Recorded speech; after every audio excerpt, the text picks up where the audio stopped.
Deputy CM Pawan Kalyan పర్యటనతో Kakinada port నుంచి ration బియ్యం విదేశాలకు తరలిపోతున్న అంశం వెలుగులోకి వచ్చింది. ప్రభుత్వం ఈ విషయాన్ని సీరియస్ గా తీసుకుంది. రేషన్ బియ్యం అక్రమ రవాణా వ్యవహారం నిగ్గు తేల్చేందుకు సిట్ ఏర్పాటు చేస్తూ ఉత్తర్వులు జారీ చేసింది.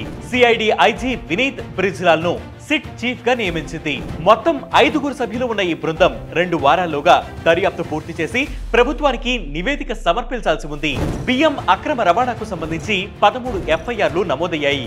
ఎఫ్ఐఆర్లో ఉన్న వాటిని విచారించడంతో పాటు దీని వెనక సూత్రధారులు, పాత్రధారులు ఎవరు అనే విషయాలపై సిట్ దర్యాప్తు చేపడుతుంది. అలాగే సోదాలు, తనిఖీలు, జప్తు, అరెస్టు వంటివి చేయడానికి సిట్ కి కొన్ని ప్రత్యేకమైన అధికారాలు కూడా ఇచ్చారు. ఇక బియ్యం అక్రమ రవాణాకు సంబంధించి విజిలెన్స్ ఎన్ఫోర్స్మెంట్ శాఖ ఇప్పటికే తమ నివేదికను ప్రభుత్వానికి సమర్పించింది. రేషన్ బియ్యానికి పాలిష్ పెట్టి దాన్ని ప్రీమియం క్వాలిటీగా రీబ్రాండింగ్ చేసి ఎగుమతులు చేస్తున్నట్లు తెలిసిందని ప్రభుత్వం పేర్కొంది. అలాగే అంతర్జాతీయ మార్కెట్లో ఈ బియ్యాన్ని అధిక ధరలకు విక్రయిస్తున్నట్లు గుర్తించింది. కస్టమ్ హౌస్ ఏజెంట్లతో మిలాఖతయి ఆ బియ్యానికి నకిలీ పత్రాలు సృష్టించి ప్రత్యేకించి ఆఫ్రికా దేశాలకు వీటిని ఎగుమతి చేసి సొమ్ము చేసుకుంటున్నట్లు తెలిపింది. సబ్సిడీ బియ్యాన్ని పాలిష్ చేసి వాటిని ఉప్పుడు బియ్యంగా, నూక బియ్యంగా పేరు మార్చి అక్రమంగా ఎగుమతులు చేస్తున్నట్లు గుర్తించింది. కాకినాడ, కృష్ణపట్నం, చెన్నై పోర్టుల నుంచి ఇలా సబ్సిడీ బియ్యాన్ని అక్రమంగా ఎగుమతి చేస్తున్నట్లుగా వెల్లడైందని, వీటన్నిటిపైన పూర్తి స్థాయి దర్యాప్తు చేపట్టాలని ప్రభుత్వం సిట్కిచ్చిన ఆదేశాల్లో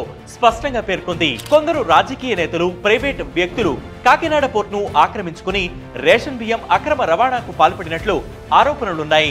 ఇందులో మాజీ ఎమ్మెల్యే ద్వారంపూడి చంద్రశేఖర్ రెడ్డి, ఆయన సోదరుడు హస్తం కూడా ఉందని వార్తలు వస్తున్నాయి.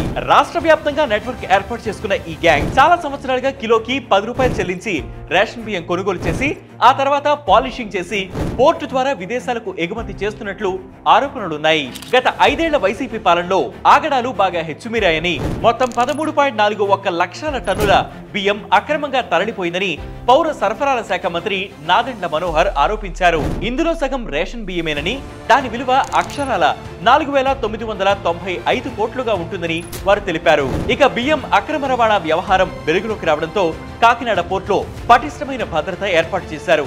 ఒక సీనియర్ ఐపీఎస్ ఆధ్వర్యంలో స్పెషల్ ఇన్వెస్టిగేటివ్ టీం ఏర్పాటు చేస్తూ ఉత్తర్వులు జారీ చేసింది. అలాగే షిఫ్ట్ల వారీగా పర్యవేక్షణ, సీసీ కెమెరాల పర్యవేక్షణను కూడా పెంచుతున్నారు. Revenue, police, civil supplies, customs, port అధికారులతో మరో టీం క్షేత్రస్థాయిలో పనిచేస్తోంది. ప్రభుత్వం తీసుకుంటున్న ఈ కఠినమైన చర్యలు అక్రమ రవాణాను ఎంతవరకు నిరోధిస్తాయో రాబోయే రోజుల్లోనే తెలుస్తుంది. ఇది ఇవాల్టి బిగ్ స్టోరీ. ఇలాంటి బిగ్ స్టోరీస్ కోసం ప్రతిరోజు వెయిట్ న్యూస్ యాప్ ని ఫాలో అవ్వండి. ఈ స్టోరీపై మీ అభిప్రాయాన్ని కింద కామెంట్ సెక్షన్ లో మెన్షన్ చేయండి. దాంతోపాటు wait news Telugu YouTube channel subscribe చేయండి.